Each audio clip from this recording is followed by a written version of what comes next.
pagninilay o mga pagninilay. Dalawang bagay. Una, parangalan. Ano po yung sabi sa Salmong Tugunan?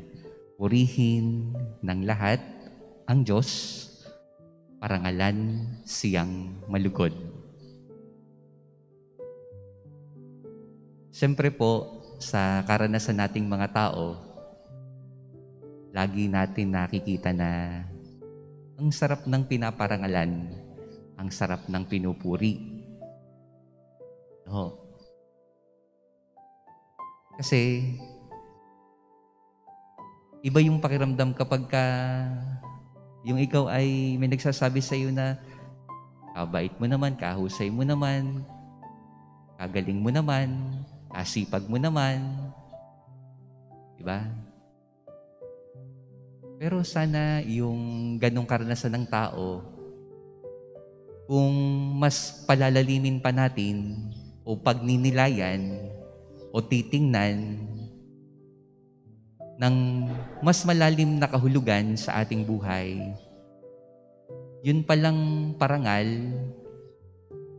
yung palang pagpaparangal, kung tutuusin po, hindi para sa atin, kundi para sa Diyos.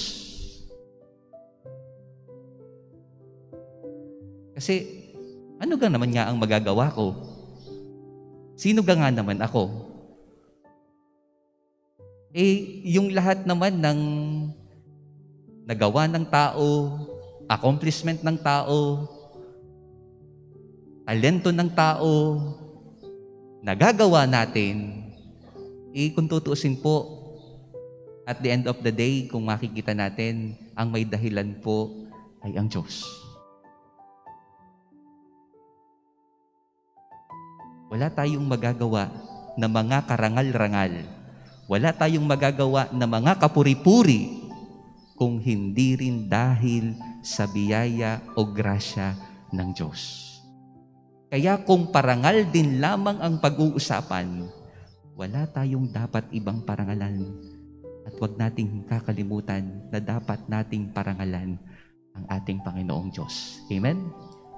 Handa ng parangal sa Panginoon. Palakpakan po natin ang Diyos, mga kapatid. Ano ho? Tingnan po natin.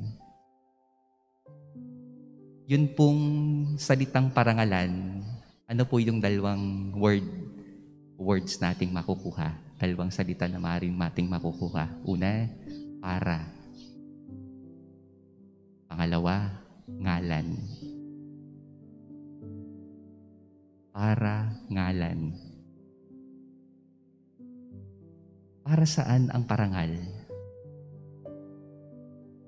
Para sa Diyos. Para saan ang pangalan? Ang parangal? Para sa ngalan ng Diyos.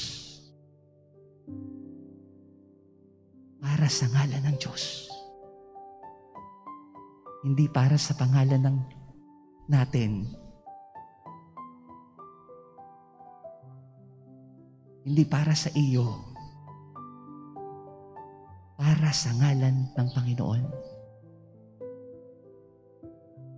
Kaya, tingnan natin yung ating personal na buhay. Yun bang pagpaparangal na ibinibigay sa akin ng tao? Para nga ba ito talaga sa aking ngalan? O para ba ito ay para sa ngalan ng Diyos? Parangalan. Purihin ng lahat ang Diyos, parangalan siyang malugod. Pangalawa, hindi tayo para sa mundo. Hindi tayo para sa mundo. Sabi ni Jesus, hindi kayo sa sanlibutan, subalit pinili ko kayo mula dito. Hindi kayo sa sanlibutan. Hindi kayo sa mundo. Tama. Physically, we are here. Spiritually, we are here. The presence of our body, the presence of our soul at this moment of our lives ay naririto sa sanlibutan, naririto sa mundo.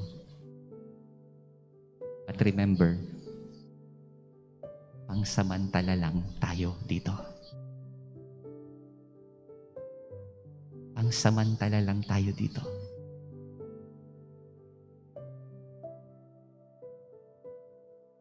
Sapagkat tayo ay para sa Diyos.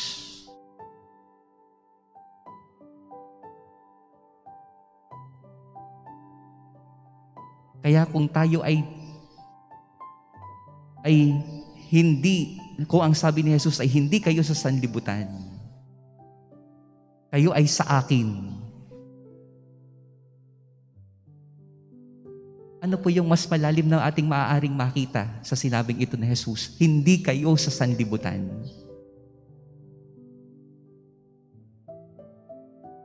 Yun pong mga bagay na ating ginagawa. The way you think, the way you look, the way you speak, the way you act. Ito ba ay pag-iisip na ginagawa? Ito ba ay pagtingin? Ito ba ay pagsasalita? Ito ba ay saloobin? Ito ba ay gawa? Ng pagiging makasanlibutan? Ng pagiging makamundo? O ito ba ay pag-iisip? Ito ba ay pagtingin? Ito ba ay pagsasalita? Ito ba ay saloobin? Ito ba ay gawa na maka-Jesus? Na maka-Diyos?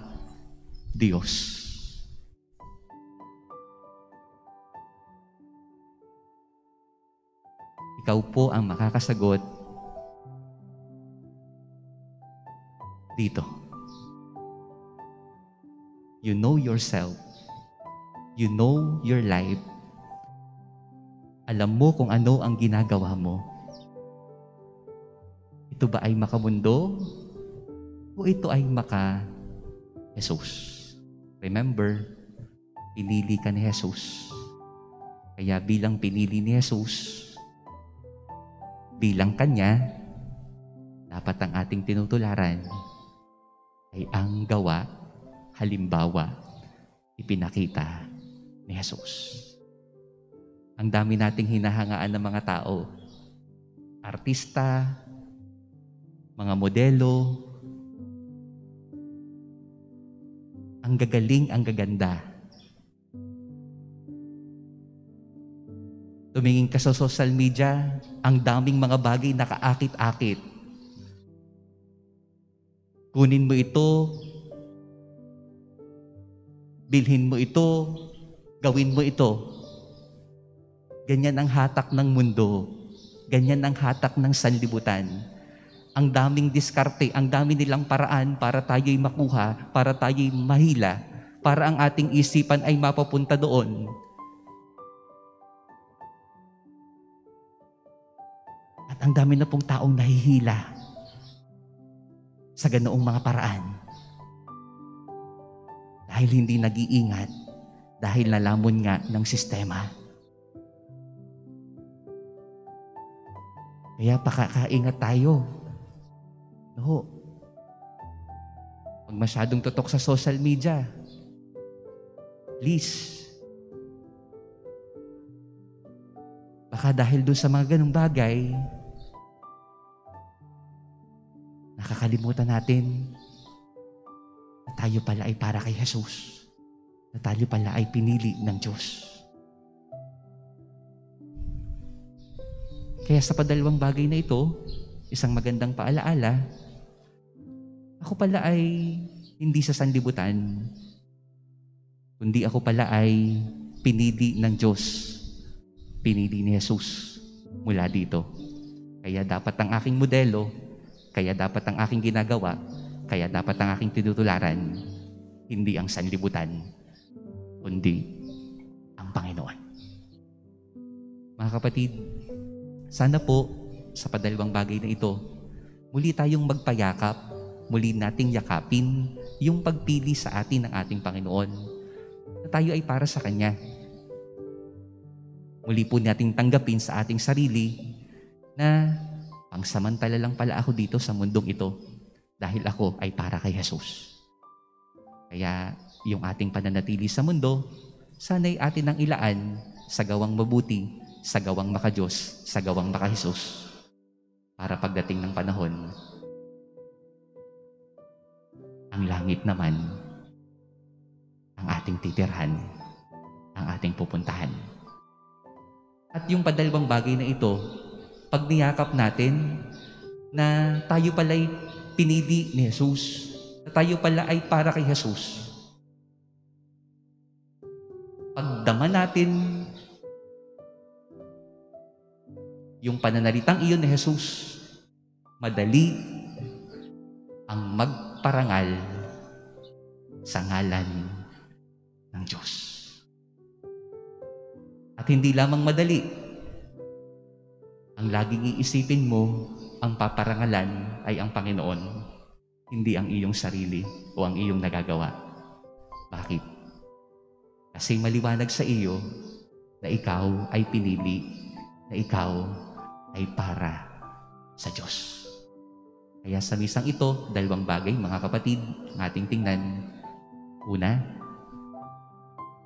parangalan. Ang parangal ay para sa ngalan ng Diyos. Pangalawa, hindi kayo sa sanlibutan ito. Pinili ko kayo mula rito. Para tayo sa Diyos.